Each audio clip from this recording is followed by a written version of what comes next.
E o nosso bate-papo de hoje é com duas pessoas importantíssimas nesse processo do Projeto Responsa. A primeira delas é a Thaís Belani, a Thaís que tem muita experiência na área de marketing e é especialista em patrocínios culturais, sociais e esportivos com foco em incentivos fiscais e gestão de projetos incentivados. Ao longo da carreira, ela desenvolveu estratégias eficazes, muito eficazes aliás, para a criação de políticas de investimento, promovendo parcerias entre empresas patrocinadoras, o terceiro setor e também órgãos públicos. Ela já teve a oportunidade de trabalhar com grandes empresas como Gol, Linhas Aéreas, trabalhou com a 3M, trabalhou com a Toyota, com a Avianca, ou seja, uma série de empresas ao longo da carreira dela. E nós temos também o privilégio de ter aqui o artista plástico Sandro Ackel. Ele é um artista plástico com mais de 3 décadas de trajetória, reconhecido por sua abordagem inovadora da arte urbana e também da cultura pop. Foi um dos caras que desde 2011, aliás, ele vem vivendo e trabalhando no bairro da Barra Funda, aqui na cidade de São Paulo. E o Ackel decidiu focar-se exclusivamente na pintura, trazendo para suas obras a linguagem urbana por meio de colagens e sobreposições de cartazes encontrados nas ruas da cidade, ou seja, um cara muito importante para a gente falar a respeito de arte urbana, colocar dentro do Responsa. E o nosso papo começa com uma das experiências importantes dele, porque ele foi cofundador do projeto, o coletivo Bijari. E é exatamente sobre esse projeto que começa o nosso papo. Quem é que é mais paulistano aqui? Quem é mais paulistano? Matthew Schultz ou o Sandro Ackel? Quem é mais paulistano? O Matthew, na verdade, ele já é carioca, né? Já, né? Não, ele pode ter tentado, mas a gente trocou, a gente inverteu. Não, mas eu vou pro Rio, eles não acham isso, viu? Não. O que dizem pra você? Eu entro no táxi no aeroporto, por exemplo, eles dizem pra mim, eu falo, não, eles falam, o senhor é de onde e tal? Eu falei, não, eu sou americano, tá, mas eu moro em São Paulo. Não, a mesma coisa, paulista e gringo é a mesma coisa. Não precisa fazer pra eles também. Pra eles é a mesma coisa. E pro Sandro se tornar paulistano, como é que foi, vindo do Rio de Janeiro? Não, cara, vai me tornar paulistano só no Rio de Janeiro, que eu sou paulistano. E lá, ele falou assim, não, você já não é mais carioca. Você perdeu a carioquice? Não, mas aí quando eu chego aqui, entro no mesmo táxi, só que aqui em São Paulo, e os caras já olham pra mim, você é carioca, né? Sempre sobra um R perdido, uma porta, um 3. Um três de entrega. Aí a casa cai. Eu já decidi que eu sou de lugar nenhum. Entendi. E tá ótimo, porque eu prefiro São Paulo, que você é pra falar. Ótimo. Agora a gente precisa saber se... Precisamos saber se a Thaís se sente estrangeira lá em Florianópolis. Você é paulistana. Mora lá? Você mora lá? Eu sou paulistana, nasci na Zona Leste. Ótimo. Mas eu moro em Floripa. Eu acho que Florianópolis é uma cidade que acolhe todo mundo muito bem. Não me sinto uma estrangeira lá. Ninguém fala, mas você é paulistana. Talvez. Tem de vez em um quando. olharzinho assim, né, de São Paulo. Às vezes soltam tinha que ser paulista. Dá uma escapadinha, mas a gente vai pra praia, tá tudo certo. Porque essas coisas da identificação, né, que a gente tem, você é do interior, você é de São Paulo e tal, tem a ver com o jeito com que você vai tomando conta ou sendo tomado conta pela cidade, pelas pessoas que você... É a primeira identificação, né? Quando você chega de outro lugar, você chega de onde você é. E essa questão da identificação vai ter muito a ver com o jeito com que você vai abraçando ou sendo abraçado, né? Pelo lugar onde você vai se habitar. E eu acho que, em última instância, né, ou passando pelas nossas aqui, tem um pouco a ver do jeito de você se expressar na arte, né? Como é que você vai se expressar dentro desse lugar que te acolheu ou que você quer dizer alguma coisa para esse lugar, né? Falando especificamente de arte, falando de mobilidade que a gente falou, e no caso da Thaís indo para Florianópolis, uma vida, eu imagino, posso estar enganado, sem congestionamentos? Não, tá enganado. Tá enganado. É uma Muito ilha, enganado. tem muito paulistano indo pra lá, tem muito gaúcho, tá cheio. E no verão eu só fico na minha prainha ali, só de bicicleta. Congestionamento Muito. de época. Ir pro Morro da Mole, voltar do Morro da Mole 3 horas. Uau! Sim. Bicicleta é legal, né? Bicicleta é legal. Bicicleta é Meu legal. marido até investiu numa elétrica. Assim, Oba, porque eu é bem adoro. legal, bem legal. Vale a pena. Vale a pena. Vale a pena. Uma Fett que dá quase pra andar na moto, areia. né? Você já andou? Nossa, vai muito rápido. E tem umas limitações de legislação com relação, né? porque tem gente que compra bicicleta elétrica e que acelera aqui. Sim, Só que sim. se acelera aqui já é moto, e precisa de habilitação e precisa de emplacamento. Sim. Bicicleta elétrica é um apoio ao pedal. Exato. Aí tudo bem. Aí é uma mínimo bicicleta esforço, elétrica, é um Eu esforço. confesso que eu sou barbeira na bicicleta. Mas sou uma ótima andarilha. Muito bom, muito bom. Mas essa história da arte, de você se identificar com o lugar, acho que ajuda você, lógico, a forma como que você vai expressar e tal. Você fez alguma coisa mais ligada a isso quando você começou a arte aqui em São Paulo? Tinha a ver com o fato de ser de outro lugar quando você começou a fazer?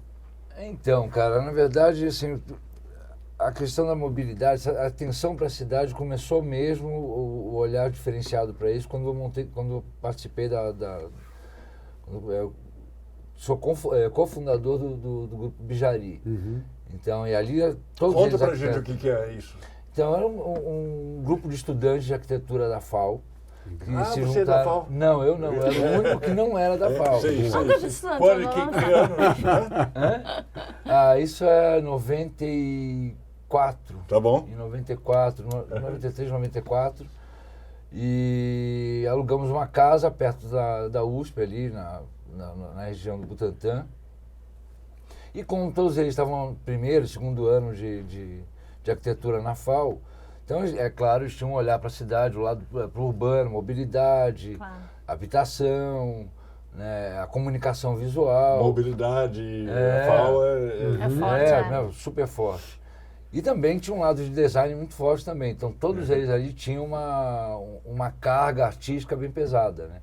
Eu era o único que não estudava para nada. Então, eu me julgava só artista.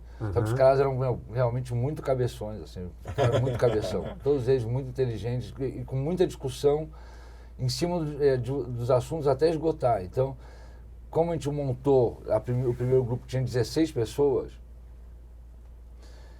não era grupinho, né? Era um grupão que não se dividia, não fazia panelinha nem nada disso, e as mesas e as discussões de qualquer projeto ou trabalho, desde os trabalhos da faculdade que eu participei, praticamente me formei com os caras, que eu ajudei a fazer tudo. São poucas. Que eu ia para ter aula com eles, para encontrar os caras lá Sim. na FAO, e tudo, todo tipo de festa, né? As melhores. E então, praticamente, né? Uma festinha boa. Então, praticamente, me formei com os caras e a gente continuava. Eu poderia acabar sendo o mais deslocado nessa história, né? Porque eu, na verdade, não tinha obrigação, não tinha por que estar na FAO. Então, eu ia para lá para encontrar os amigos, os sócios do Bijari, e participava das aulas, algumas coisas eu participava com eles, e era muito legal, porque quando eu voltava para o Bijari, lá para o grupo, né, para o nosso espaço, eu continuava na mesma conversa. Então, eu conseguia me manter nos assuntos e tudo mais, das discussões e as coisas que foram levantadas, assim. E eu sou chato para isso, sabe? Eu gosto de aprender também. Não sou jornalista, mas eu estou atento a tudo que me interessa. Claro, não consigo abranger tudo, né? Mas dentro dos assuntos, quando me interessam, eu levo bem a sério e vou pesquisar bastante.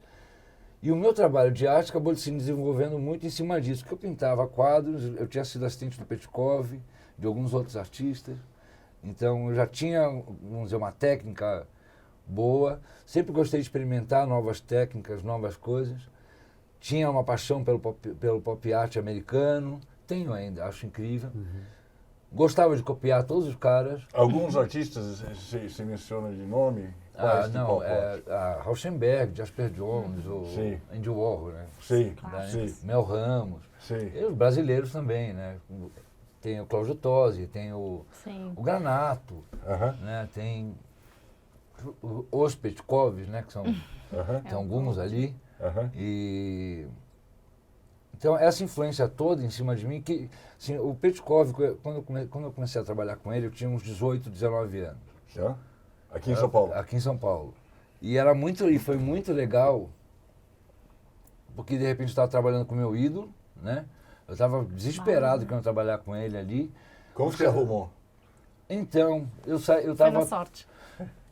Mais ou menos sorte. Eu estava perdido num momento em que a família queria que eu trabalhasse com política, saí do Palácio dos Bandeirantes, só resumindo rápido. Ótimo. De terno e gravata, fui num clube que um amigo meu estava montando. Isso você tinha?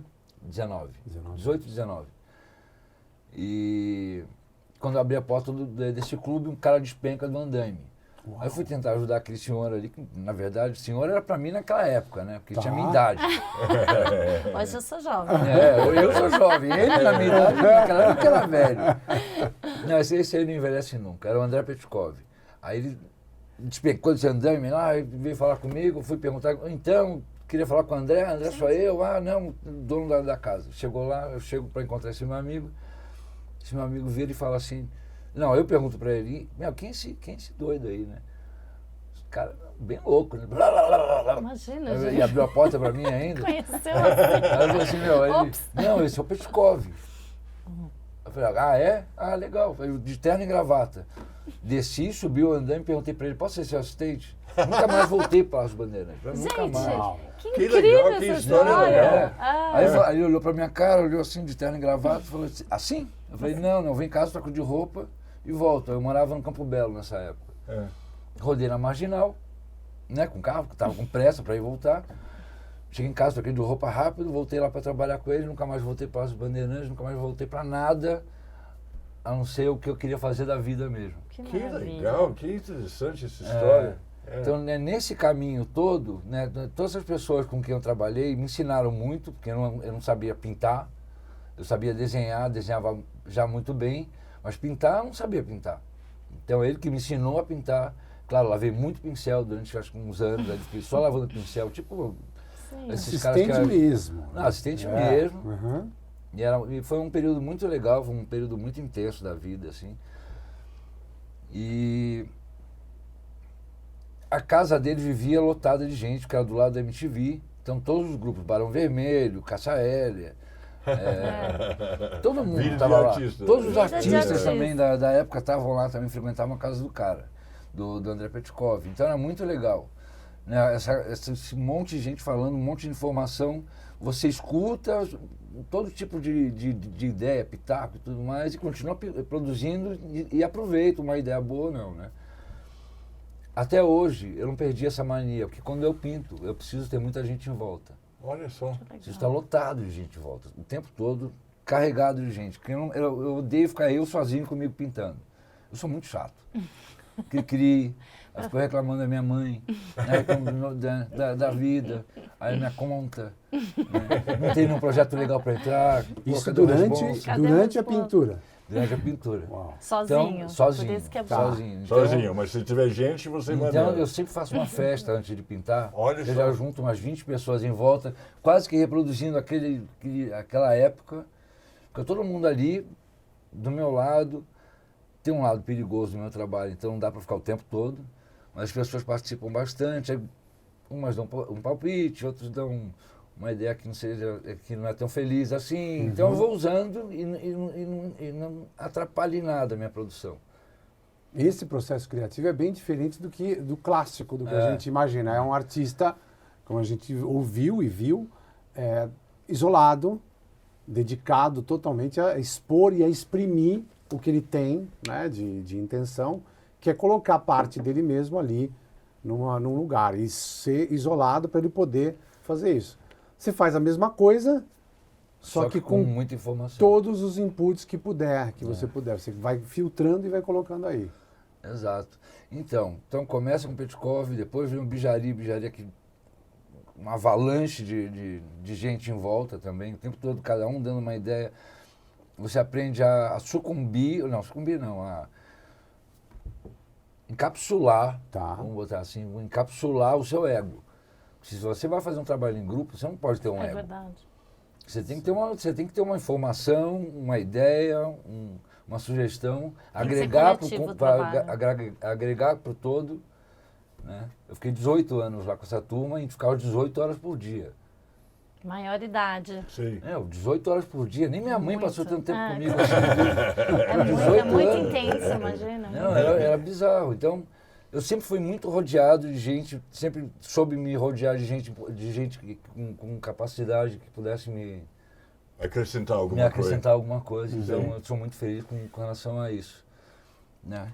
E você, quando você produz, junta todo mundo, faz a festa, mas você já está com uma ideia do que você vai produzir, porque você se preparou, as pessoas, depois que elas saem, mudam muito o seu processo pré-criativo, na hora que vai produzir sai outra coisa, que você é inesperada ou não?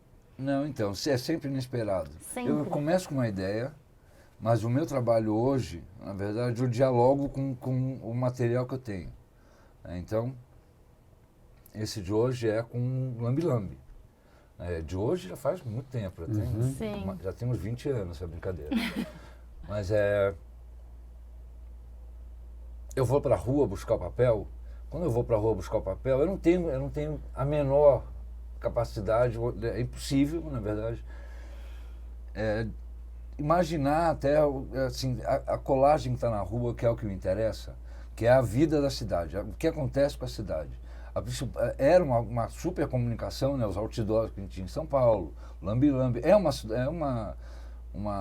ferramenta de comunicação uma ferramenta forte. De comunicação muito forte. Muito urbana. Todo mundo reclamava, né? Também, é claro, tinha a poluição visual associada a isso também, que tudo, né, chega em exageros, assim. E a história ela ia uma sobrepondo a outra. Sim. Então, a cada dia tinha uma nova história, uma nova história, uma É. nova história, uma nova história. Quando eu arrancava a parede, eu não sei o que tem ali de baixo. Entendi. E quando eu vou fazer o meu trabalho, que é rasgar e tentar construir alguma imagem, um elenco, alguma coisa dentro daquela colagem. Então, a ideia parte da hora que eu olho para aquilo, tiro da rua, e eu tiro o bloco inteiro, não fico tirando folhinha por folhinha. Eu tiro o bloco inteiro. Entendi. Na hora que eu colo ali em cima, começo a olhar o que me interessa, começo a rasgar, a desenhar. Aparece alguma coisa. E aí, já começa a aparecer coisa, claro. Então, já começa a entrar o diálogo aí. E na sequência disso, eu uso parafina, um mix de ceras, né? Que ela está a 150 graus mais ou menos, então quando ela bate no papel, é tipo o papel de hambúrguer, tipo o guardanapo do hambúrguer. Uma hora tem tanta maionese, você começa a ver sua mão. Então todo aquele papel fica translúcido e revela histórias de meses para trás. Então você pegou uma Bíblia, jogou óleo ali, você está enxergando 30, 40 páginas, sabe? Dependendo da qualidade do papel, pode ir muito mais. Então é legal que o meu trabalho, na verdade, passa a ser um diálogo. Eu não consigo decidir a cor dele, eu não consigo decidir a informação que vem na sequência, eu não consigo programar ele com muita antecedência. Quando existe uma encomenda, ok. Queria uma mulher nua, sentada, lendo. Legal. Só que, de repente, o papel vai começar a aparecer protesto, ou campanha política. Mas vai ficar vestida. Talvez vai ficar vestida. É uma pergunta que eu sempre tenho. Como é que vai ser? Vai descer a calcinha? Não. Aí vira uma negociação. Então é exatamente isso. Exato. Olha, E aí, como é que vai ser? Ampliando dentro dessa mesma linha, isso é uma coisa coletiva. Você faz isso descobrindo de uma forma coletiva. Agora, esse processo criativo é exatamente como você se tornou artista, né? Porque você chega lá de terno e gravata, vindo de uma reunião do palácio, entra lá, descobre um cara, o cara cai, você vai lá, vem, abre, quem é esse cara? Esse cara não, você... Exatamente como você faz o teu processo de criação. Eu tento levar isso para a vida, né? Vou deixar a vida acontecer, né? Isso mesmo. Senão você A não gente já faz não nada. tem Se você controle de programar para nada tudo, mesmo. se você se programar para tudo, hoje eu vou sair, eu vou com tal pessoa, eu vou em tal lugar. Cara, eu acho que em um ano minha vida para depois pode me amarrar e jogar num canto. Com me programar pinta de verde e joga no mato que já era. Porque senão não é vida, né? Não, então, eu gosto quando a vida acontece. Exato. Eu gosto quando o trabalho acontece. Eu não gosto quando o trabalho, quando eu estou muito amarrado a um tema, a uma função muito definida. Não, você tem que ter isso, tem que ter isso, tem que ter isso. Eu não produzo meu lambi-lambi. E aí eu fico imaginando você de terno e gravata. Cara. Fica imaginando porque... Sabe por quê? Não, bonito você é. Bonito você é de qualquer forma. Agora, antes disso... Minha mulher tá ali, cara. Não. Se controla, Oi, se controla. let's go all together. É o seguinte, se você estava naquela situação e você se desperta, você já sabia que você era um artista antes daquilo. Você só escolheu o cara com o qual você ia começar a fazer. Então. Nesses 19 anos, você falou que você já desenhava. Não, a história começa bem antes, né? Eu tinha 12 anos, os meus pais, eles trabalhavam na Rio Gráfica, no Rio de Janeiro. Eu sou carioca, né? Então... Eu também trabalhei na Rio Gráfica, em São Paulo.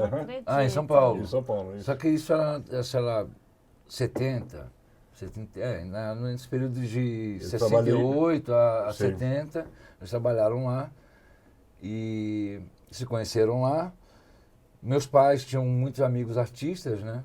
Então, meu pai era da parte financeira, minha mãe também, mas eles tinham muitos amigos artistas e esses artistas frequentavam a nossa casa, e a nossa casa era cheia de artistas o tempo todo, e uma criança para encher o saco, então dá papel e caneta para ele. Papel e caneta para ele já... Muito bom. Mas já não tinha mais conversa com ninguém, só tinha conversa comigo, e todo mundo ajudando a desenhar. Então quando eu tinha uns 10 anos de idade, eu desenhava melhor que muito...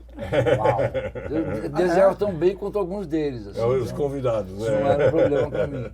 Quando eu tinha 12 anos, a minha mãe me levou para... que eu queria trabalhar de qualquer jeito. Então ela me levou numa editora de um dos amigos dela, que era na Cinelândia. Né? Isso é uma diferença que é bizarro, né, cara? Pô, eu morava no Maitá e eu ia até a Cinelândia sozinho de ônibus. Uau. Quando é que um filho hoje, com 12 anos, você larga ele para sair daqui e vai para Osasco de ônibus? Né? Não. Então... Outro mundo. Era um outro mundo. E eu fui trabalhar eu fiquei, sei lá, alguns meses, não cheguei a um ano, mas eu fazia só, eu ficava pestapando em revista, né? Eu não sei se todo mundo sabe o que é pasteup. Hoje em dia é bom isso, né? Explica. Porque é bom lembrar, porque isso já é o começo da arte dele, que ele veio a fazer depois. Ele acha que, né? Começou a fazer com desenho, não, mas já estava fazendo o que ele faz hoje com a história do pasteup. Eu sou jornalista e trabalhei muito com isso, e tenho idade para eu trabalhei muito com isso. Pasteup era um processo de produção gráfica de revista e jornal. Então, você escrevia ou na máquina de escrever ou no computador, eu peguei as duas fases, e aí você imprimia num papel especial e o pastapista grudava aquilo na página, com o título, grudava o título, cortava para fazer caber. Fazia as colunas. Montava. Fazia as colunas, montava aquilo. E era muito legal, porque era toda uma turma bacana de maluco que pastapava. Cola de sapateiro, né? Cola de sapateiro. Fechado numa maluco com cola, todo mundo junto na jornalista salinha. maluco, com a turma de artista maluco, então, e eles pestapando. Aí você fotografava aquilo, que eu quero chegar no seguinte, que você vai gostar. Você fotografava aquilo, tirava um filme. Isso. Então, cada página era um tamanho natural do filme. O jornal era assim, né? Aí você botava aquilo e o motoqueiro vinha pegar aquilo e levava para a gráfica para imprimir. Muito de vez em quando esse motoqueiro caía. E aí era uma tragédia, porque estava a publicação inteira. Todo o trabalho manual. Isso eram os outros tempos. Aí o computador acabou com tudo isso, infelizmente. E as redações ficaram muito menos divertidas. Sim. Sem dúvida. cola. Sem a cola. Sem a cola, não. E sem os pestapistas. Nós chegou o computador, já estragou. Já estragou, já tirou a cola do jogo. Isso tudo no final dos anos 70 já tinha uma presença de computador? Não. Final dos pra anos fazer 80. Começa... Dos 80. É isso. E aí eu informatizei uma redação em 92. É que eu trabalhei numa revista que a gente já tinha acesso ao computador nos começo dos anos 80. E parte do texto parte dos anos 80 é uma revista de moto. Sei. E era com os Macintosh. Não, editora pequena. Sei. E eles já faziam os textos que a gente escrevia na máquina de escrever, mas essa coisa de tirar do papel, da lauda, né? Dava um certo trabalho, aí alguém trouxe esse computador e já fazia uma impressão. E nessa impressão já Mas cortava você não escrevia e ainda, montava. né? Já escrevia. No computador? Não, eu não podia escrever no Porque computador. não tinha computador suficiente. Porque não tinha só computador um suficiente na redação. Para 70 jornalistas. Todo mundo tinha Cara máquina top. de escrever, É. mas passava para uma revisora, Um outro presidiário. outro, exato, pegando 30 mil. exato, Nossa, passava para uma outra coitado. pessoa que fazia aquilo lá dentro do computador e aquilo imprimia e aquilo ia ser Pestapado. cortado, pestapado no que seria Grudado na o página. que viria a ser a página. Ou seja, um processo artístico. Aí a gente volta a você colando. Não, então, então começa a brincadeira mais séria, aos 12, lá quando eu fiquei frequentando essa editora. Depois disso, eu nunca mais falei que eu queria ser médico, lixeiro, pedreiro, Uau. bombeiro, Artista médico. mesmo. Tá definido. Chega. Aí isso tudo era brincadeira de criança. Quero ser advogado. É brincadeira de criança. Né? Quando ele crescer, ele vai virar artista e vai ter que ficar bom. Ninguém nisso. falava isso nos anos Ninguém 70, falava 80. isso, não fala isso até hoje. O que você acha? Não é? Meu Não, filho pô, vai imagina. ser artista. Imagina um pai hoje. Infelizmente é isso, né, cara? Porque ser artista no Brasil ainda mostra uma atitude de resistência e de rebeldia, né? Não encaram isso como uma profissão. Não interessa. Seu pai... meu filho é incrível. Acontece o tempo todo. Meu filho é incrível, é maravilhoso. Ele tem 13 anos, ele tem 10 anos, ele desenha muito. Eu posso trazer ele aqui? Claro, pode trazer. O cara é do mercado financeiro, dono de banco, não interessa. Traz a criança vai e desenha bem pra caralho. E manda muito bem. E arrebenta. Aí você imagina, quando fizer 12 ou 13, já vai perguntar, e aí, filha, o que você vai querer? O que você vai querer fazer da vida? Sério, né? Aí Posso ser agora artista? você pode ser- Não, agora não. Era bonitinho até 10. Tem a corretora aqui, ou dentista, ou vai ser advogado, ou vai ser qualquer outra coisa menos artista. Ou seja, você coloca o filho na fase adulta com uma frustração. Você exato. E ninguém contou para essa criança quando ela foi lá no estúdio que ela não ia poder seguir. Ó, não curte isso. Se você curtir, você tá ferrado. Mas olha que coisa estranha, não sei se vocês perceberam. Quer dizer, eu percebi aqui, eu quero compartilhar com vocês, me diga se eu estou errado. Essa história da frustração de ser uma coisa certo ou errado, é uma coisa que estava na sua cabeça quando você volta para casa para trocar de roupa e roda com o carro, né? Então. Né? E tem uma coisa, tem um dilema aí, não tem? Essa história, roda, será que é isso? Será que não é? Cara, eu tenho uma boa lembrança, na verdade, dessa rodada. Não, por conta disso, que na verdade aquilo, eu nunca tinha eu já tinha feito cagada, mas eu nunca tinha feito uma cagada naquele tamanho e felizmente não aconteceu nada. Foi só uma rodadinha rápida e volta pro jogo. mas acabou marcando e floreando um pouco mais aquele dia que foi super especial. E o André, o Petkov é um cara que eu falo semanalmente. Uau. Faz, 30 anos já. Mais de 30 anos. 35 anos já. Então, Você sabe, mas uma de boa nós, lembrança. de nós aqui, lógico que você é um artista, mas de nós aqui, quem lida com o mundo da arte com regra, um pouco, é a Thaís, né? Nossa, Porque afinal de bem. contas ela transforma o trabalho em projetos. Aí você Exato. tem que trazer, lógico que o artista também tem que realizar, né, Médio? Ele tem que fazer isso uma obra. Mas você espalhar, você organizar isso para uma coisa além da própria obra, como é que você entrou nessa? Ou você é artista também e não conta? Não sou artista. Gente, meus sobrinhos eram pequenos, pediam para desenhar uma coisa e eles ficavam olhando pensando, o que será que ela fez? Eu tenho 2 mãos esquerdas para fazer qualquer coisa artística manualmente. Mas eu sou uma pessoa que me interessa por todos os assuntos, me interessa por pessoas e sempre fui muito curiosa. Mas eu caí também de paraquedas assim, na cultura, porque eu comecei a trabalhar muito cedo e com 18 anos alguém falou para mim assim, olha, você precisa trabalhar num lugar melhor. Eu passei por espaço esotérico, vendia mapa astral calculando a URV do dia. Opa, boa. Trabalhei em videolocadora e era aficionada por filmes e a gente ainda era em tape, então a gente tinha que consertar os tapes e fazer emenda e depois ficar vendo como que ficou, se a emenda deu certo. Fui fazendo vários trabalhos assim e alguém falou, não, você precisa de um trabalho melhor. Vai ter um processo seletivo aí no lugar e eu passei no processo seletivo. Primeiro eu trabalhei na TAM, Achei horrível fazer aquele trabalho, não tinha nada a ver comigo. Eu trabalhava em treinamento de pilotos, então eu tinha que... Você treinava os pilotos? Eu tinha que deixar os equipamentos funcionando, assim. Sei. Então tinha um Fokker 100 gigante, ainda na época era do Fokker 100, então a gente tinha que deixar todo o equipamento pronto, tinha que resetar, tinha que contar o tempo que ele fazia, porque isso entrava em hora de trabalho. E aí eu fiz aquilo, falei, gente, o que eu tô fazendo aqui? Porque era 7 horas da manhã, eu tava com o cabelo preso, com batom vermelho, com aquela roupa de comissária, porque ainda tinha que usar no início dos anos 90. E alguém falou, não, vai ter um processo seletivo para trabalhar na Vale Refeição. Falei, fazer o quê? Trabalhar na área de segurança. Falei, tá bom. Eu fui trabalhar na Vale, passei nesse processo seletivo, na sorte, eu nunca sei como que eu passava nesse processo seletivo. mas aí...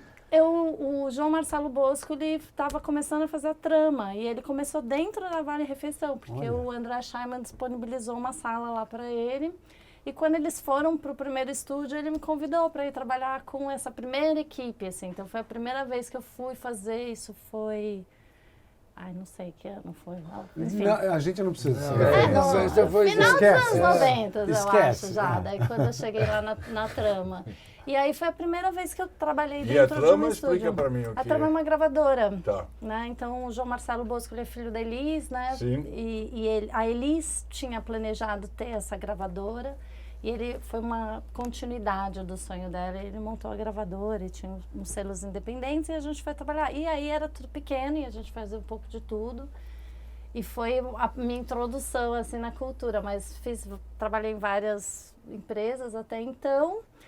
E passei por agências, parte de marketing, de eventos, e até que cheguei e falei, não, eu quero fazer os meus próprios projetos, eu quero criar os projetos, porque eu sempre tinha que fazer uma parte muito chata, assim, de buscar dinheiro, Sim. ou de atender as demandas. E eu sempre gostei de produzir, de criar, e só que quando você produz alguma coisa que já vem pronto, você tem que seguir muito aquela regra. E quando você consegue criar um projeto, eu já penso na produção, mas criando esse projeto. Então, às vezes, o motivo pode ser vários. Às vezes eu vi alguma coisa que me interessou muito e falo, nossa, queria fazer um projeto sobre esse assunto. Ou conheço uma pessoa, que nem essa pessoa, que contou uma história e eu falei, nossa, a gente podia fazer um projeto com alguma coisa. E aí eu fico pensando, ruminando, aí eu vejo um trabalho artístico que teria a ver com isso, e aí a gente passa isso para o papel. Aí vem a parte de regras, né? Como que você vai construir, porque criar é uma delícia. Agora, você criar dentro de uma formatação, de uma lei de incentivo, buscar os apoiadores que são super importantes. Sem eles você só fica no papel, então como que você vai fazer essa relação? E a gente não faz nada sozinho, precisa ter muitas pessoas. Eu falo que é os músicos de Bremen, então a gente vem com uma ideia. Ai, gente, queria fazer um projeto assim. Aí você vai contando para um, vai contando, ai, gostei. E aí a gente sempre monta uma equipe legal. E o bom é isso, um dia eu tô imersa no universo do café, um dia eu tô imersa no Vivaldi, toda essa coisa de Vivaldi. Uma hora estou em produção audiovisual, uma hora... Então, os temas, né? Agora a gente está aqui no universo de mobilidade urbana, queria trazer um pouco de reciclagem, queria trazer um pouco da história da cidade. Eu saí de São Paulo, mas é a minha cidade natal, eu sempre vou ter uma relação de amor com esse lugar, é uma cidade muito importante. Então, é um jeito da gente trazer um pouco dessas coisas construídas, né? Costurado num projeto. As regras são boas, se você souber as regras. Olha como é louco, porque assim, a regra nesse caso, ela tem a ver com essa criatividade até aleatória, porque ela existe independentemente da gente, né, velho? A regra existe para se realizar ou pra uma quebrar. coisa. Não, mas exatamente por causa disso. Existe uma forma de você trazer da ideia para o real, né? Sim. E às vezes para você rentabilizar isso, que é a parte da nossa vida, no sistema que a gente vive, você precisa de gente que saiba transitar nesses mundos, né? Uma coisa do jornalista, né, que a gente é generalista, né? Fala de tudo, escreve de tudo, é especialista de tudo e de nada ao mesmo tempo. Mas se você não tem uma pessoa que gosta de todas as artes, uma pessoa que gosta de conversar com os outros, né? de sair, de buscar o material. Que material que você vai pegar? Eu só sei o material. O que vai acontecer, eu não sei o que vai acontecer. E vai ser uma coisa legal, porque eu quero que seja. Mas veja que interessante, né? Vocês estão aqui para fazer esse projeto em função dela ter conversado comigo um dia, saiu de lá daquela conversa com uma ideia, com um rabisco de ideia no ar e tal, e ela começa a juntar isso tudo. Sim, é né? muito Juntar mágico. gente que tem ideias para realizar alguma coisa, né?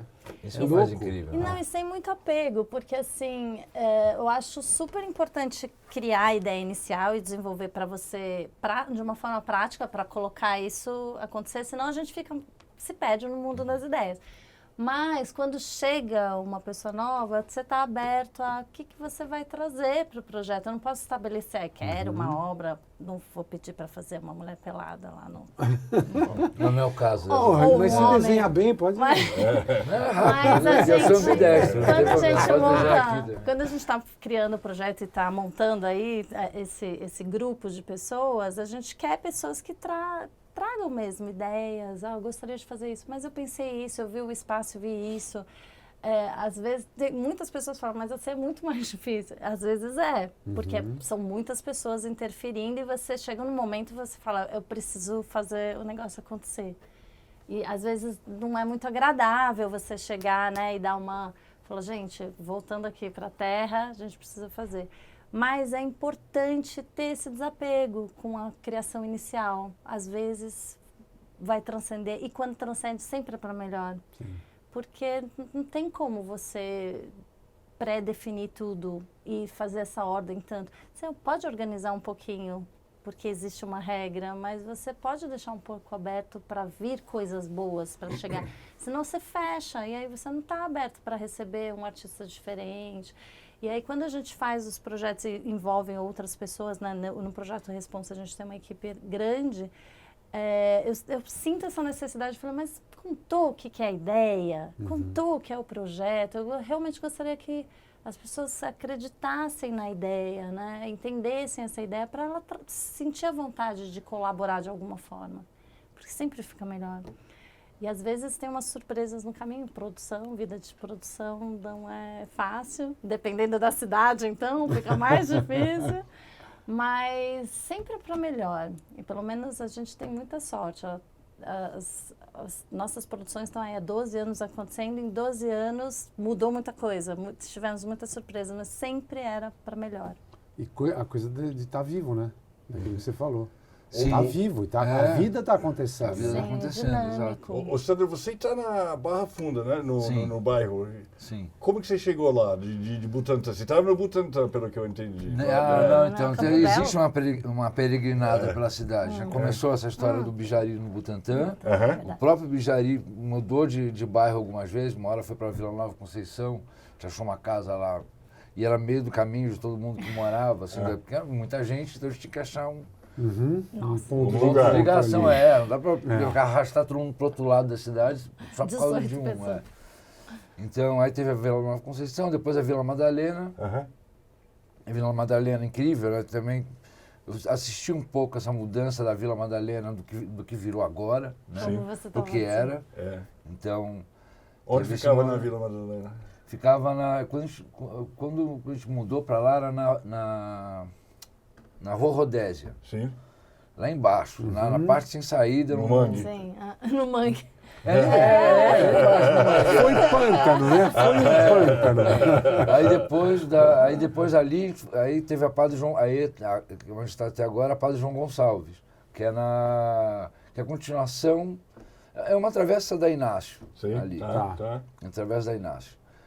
E essa rua, essa Padre João Gonçalves, ela vai até a Fradique. Então, ela meio que sai da Inácio, assim, se você fizer, é uma quina maluca lá, que vai até a Fradique. Então, é muito legal. E aí eu saí de lá e eu estava casado já, naquela época, casado com essa minha ex-mulher, e a gente morava numa cobertura nos Jardins. Não pensa que é uma cobertura. Opa! Mas era uma cobertura no jardim, exato. mas Tem coisa pior em São Paulo. Não, com certeza. Não, mas era meio um loftzão, que era um Loft tá apartamento. cada vez melhor. Que era um apartamento que foi desmembrado, então em cima só tinha um quarto e uma sala gigantesca. Não era um apartamento de família. E ali já tinha sido ateliê de outros artistas. Aí quando a gente se mudou dali, eu continuei com o ateliê ali, então uma hora meu ateliê foi para os Jardins. Já não estava mais dentro do Bijari, porque o Bijari também tinha muita coisa acontecendo. E aí ficou meu ateliê numa cobertura no meio dos Jardins. Aí pode parecer bizarro mesmo. Não, você tem uma cobertura no meio dos Jardins, não tem um ateliê, meu. Puta boy do cara. Não funciona assim. Onde você para a Ferrari, né? Artista. Foi um monte de palavrão. Bom, aí o Zé Carratu, que é um cenógrafo, é um artista incrível, tinha um grupo, o Tupi Não Dá, né? Ele é amigo do Petkov também, lá de trás, eu lembro dele quando era moleque, ele lá colado na gente. Muito amigo do André Petkov, e reencontrei ele nos últimos 20 e poucos anos. 20 e poucos anos, e ele uma hora chegou para mim e falou, então, peguei uns andares ali num prédio na Barra Funda. Você não quer ir para lá, sair desse raio, desse apartamento aqui? Não tá combinando. Meu quadro pesa uns 50 quilos. Imagina descer do sim, 8º andar até o térreo. Sim. Eu quebrava o elevador direto. Você vai ser como um só. Quando você foi embora, a galera do prédio comemorou, né? Ai, finalmente esse Salva de cara saiu. palmas. Não, mas o prédio era um prédio divertido. O meu vizinho de baixo era o Pio Marques. Então já estava acostumado. Tinha O uma lugar turma já era divertida. bom. O lugar já era bom. Mas aí eu fui para Barra Funda. E na Barra Funda, naquela época, a rua que eles época? têm... Há 15 anos atrás. Tá. 15, 16 anos atrás. Tá. Era... A iluminação urbana era uma bosta. Um negócio horroroso. Tinha um galpãozão lindo, já meio abandonado. Era lindo o galpão. Hoje virou 8 prédios, tem 30 mil metros, 25 mil metros, derrubaram. Mudança. É legal ver a cidade se movimentando, é legal ver a cidade tem o se lado adequando a essas mudanças todas. A gentrificação, dependendo de como ela acontece, ela pode ser muito boa, como na maioria das vezes é muito ruim, né? Então, no Bijari a gente fez vários trabalhos sobre gentrificação, inclusive a gente participou numa exposição em Cássio, levando esse trabalho que foi super legal. Bom, lá na Barra Funda, como não tinha nem iluminação urbana direito, era um lugar meio inóspito. Para começar, que ninguém que morasse em São Paulo tinha tesão de ir para Barra Funda. Não tinha nada acontecendo lá. Tinha um bar ou outro, alguma coisa legal. Tinha lá, a mesma rua que era no Berlim. Mas era um segredo. Escondidinho. Não, você andando com táxi ou com seu próprio carro nos Tinha lugares medo meio, de andar, meio A galera escuros, tinha né? pesado. Meio escuros. E agora não, agora mudou completamente. Nesses últimos 15 anos, agora tem um Comar, tem um Bocadas, tem Agora um vira Caracol. point artística. Aí o outro lado do trilho do trem, que é ali da Souza Lima, tem vários bares e restaurantes super legais. Né? Aí felizmente, tem uma passarela que eu consigo, para mim, é perfeito. Sim. Eu consigo cruzar facilmente de um lado para o outro ali, que se dependesse de transporte coletivo ou de qualquer outro meio de transporte, seria mais complicado, porque ia ter que dar uma volta muito grande. Tem algumas coisas que eu enxerguei nisso que sei lá, que eventualmente um dia, quem sabe, com um urbanista, alguma coisa assim, umas sugestões para melhorar o deslocamento, na verdade. Porque São Paulo tem essa questão social muito pesada. E a passarela que é usada para os pedestres acaba sendo um transporte ou uma via para entregadores, né?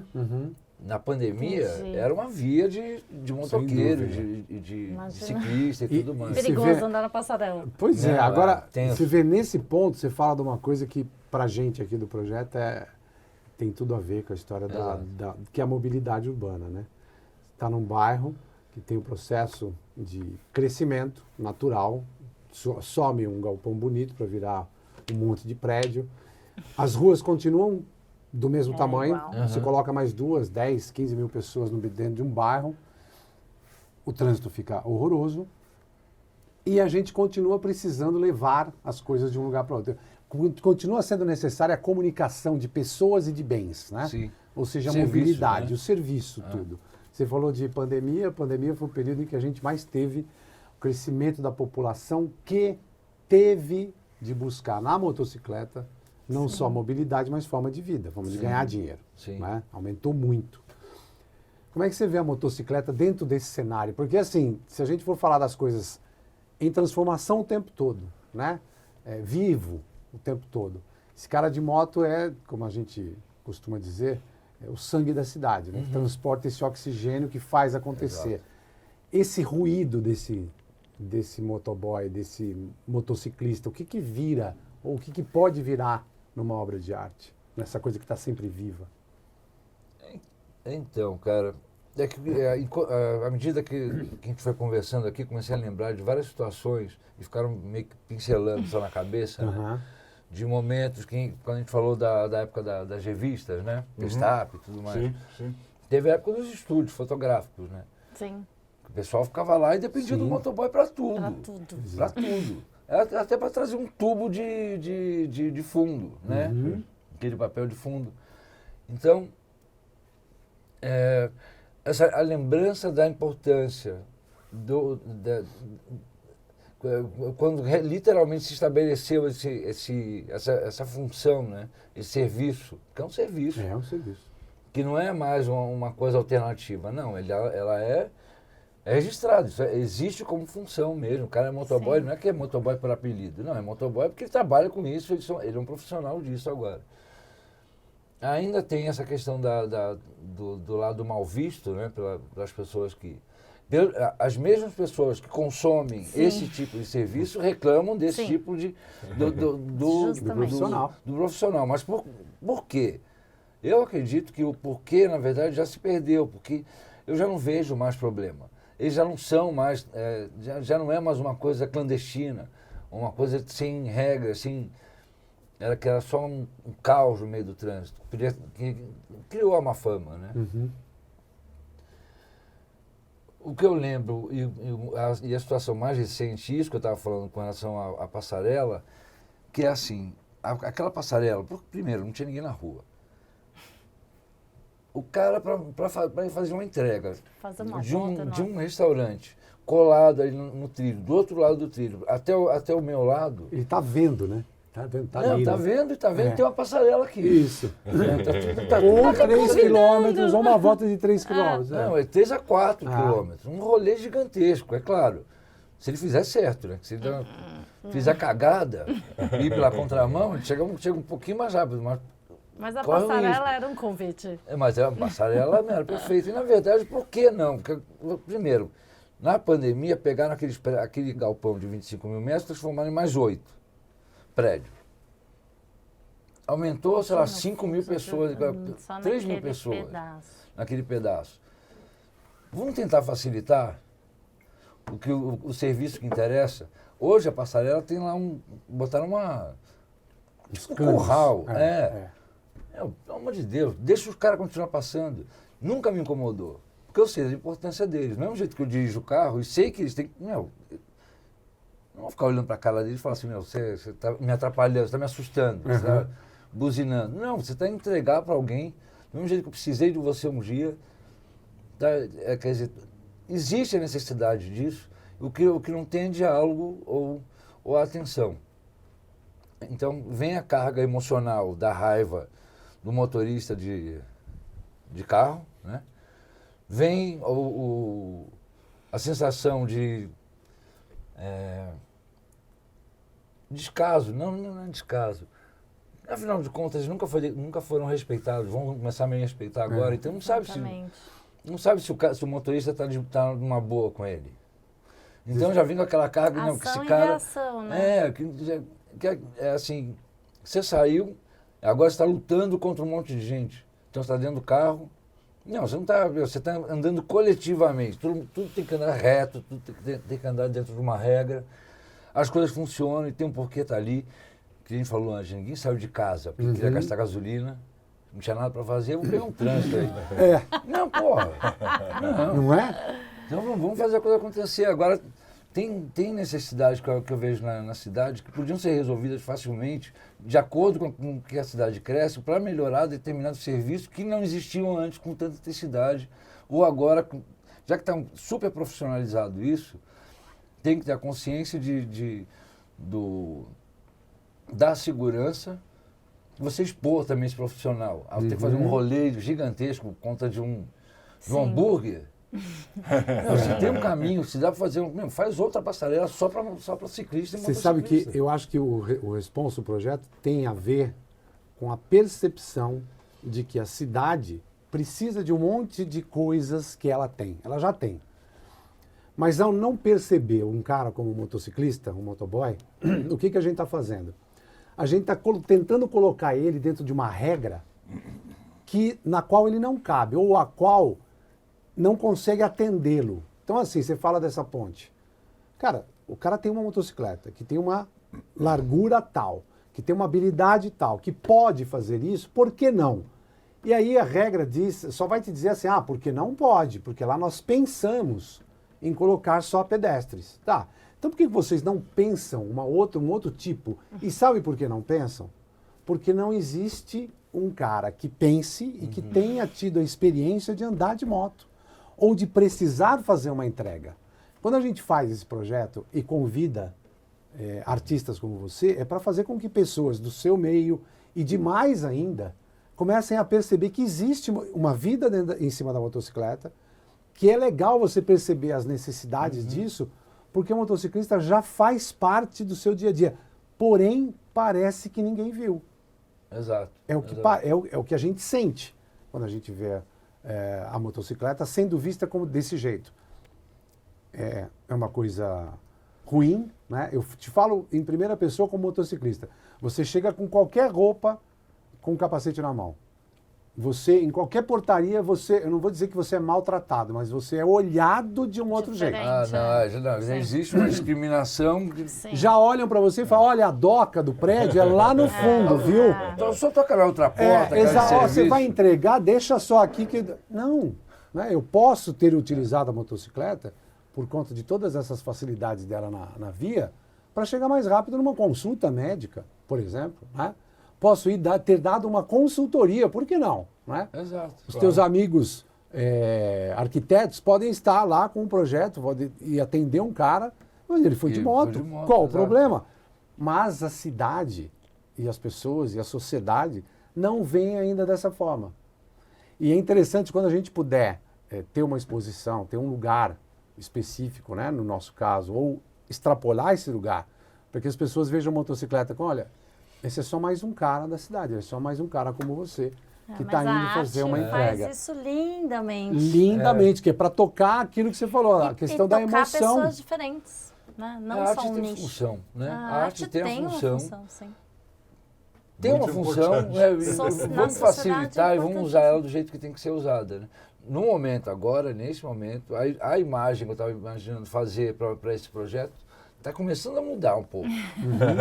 Pelo menos a primeira ideia da informação que eu quero passar. O resto todo como eu vou estar usando o Lambi também, vou deixar acontecer. Mas, assim como a cidade que está sempre em movimento. É importante estabelecer diálogos, né? E mostrar que vamos tentar igualar. Né?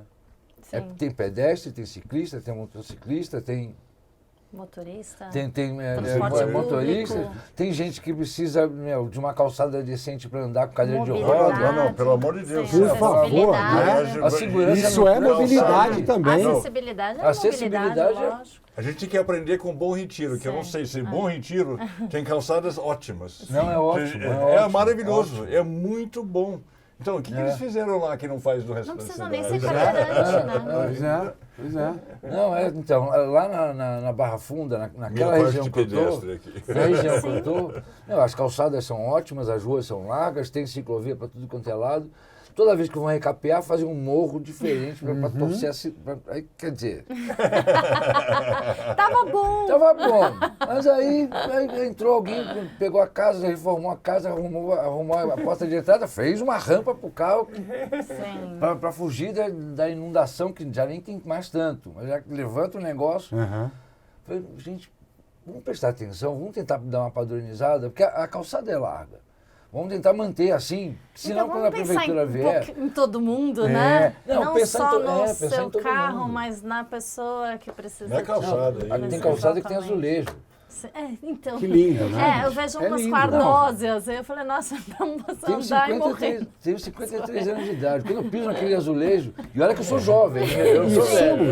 Hoje você não sabe, sim, somos todos. Todos nós aqui, muito jovens, a gente tem um equilíbrio, tá com tudo em dia, eu tenho pânico. Se tiver molhado, ensaboado aquilo ali é um tobogã. Imagina, é um tobogã. Agora imagina uma velhinha, uma cadeira de roda, Uma pessoa carregando uma criança, carregando sacola. Eu acho que até para a gente encerrar o Fechar. nosso papo aqui nesse momento, lembrar que isso tudo, né, as calçadas do Bom Retiro, o projeto juntar conhecimentos de tantas pessoas para trazer coisas novas, talvez isso nos leve de volta para o Bijari.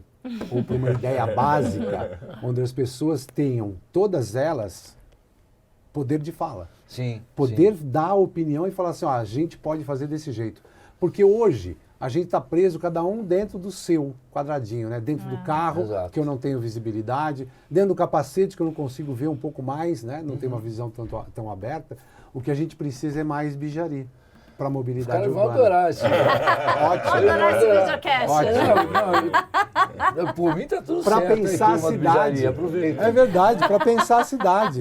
Obrigado por você estar no projeto, obrigado por você ter trazido o Bijari para a gente que colocar legal, isso aí que legal. para circular. A gente encerra este aqui, mas Bijari, mobilidade urbana, espaço da cidade e responsa para todo mundo. Essa é a mensagem.